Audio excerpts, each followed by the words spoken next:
Hi මචං මේ video එක ගෙනාවේ සුද්දු දෙන්නෙක් මගේ බයික් එක රෙන්ට් එකට අරන් ගියා දවස් 5කට ජැෆ්නා වලට. ඒක නම් ගිහිල්ලා රිටර්න් කරන්න එද්දි මට කෝල් කරා ටවුන් එකට ඇවිල්ලා තමයි දෙන්න පුළුවන් කියලා. ඒක නම් බස් එක නගින්න ඕනි කියලා කොනෝරෙලිය.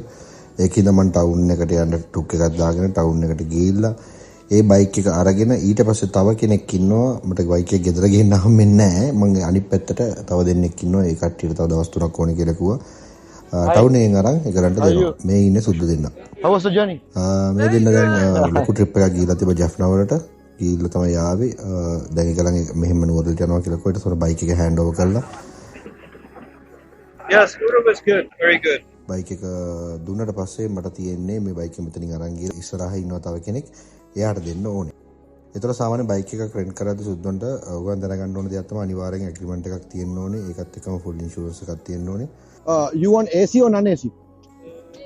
AC is better, yeah. Normally AC එකක් ඕනේ. You know. ඊට පස්සේ මේ දෙනා මට කිව්වා ගන්නට නුවරලි බස් එකට දාන්න කියලා. ඊට පස්සේ මම ගිහිල්ලා නුවරලි බස් එකට දැම්මා.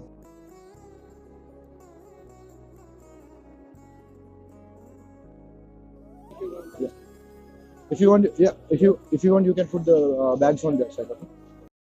Alright, buddy. See you, mate. Thank you. You are filming? Yeah. We do You do what? vlogs. Vlog. Yeah. You just put a Google review, okay? I'll send you the link.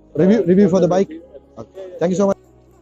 Bike එක සුද්ද return කරලා පස්සේ මම පළවෙනිට බලන්නේ engine oil පිච්චිලාද කියලා. මොකද engine oil සාමාන්‍යයෙන් බලන්න ඕනේ නැත්නම් එන්ජින් එක සීස් වෙනවා. මේ ඇවිල්ලා කිංසන් අර්බර්ට් කියලා මෝටර් සර්විස් එකක් තියෙනවා. මේක තියෙන්නේ මුල්ගම්පොල්ල පාරේ.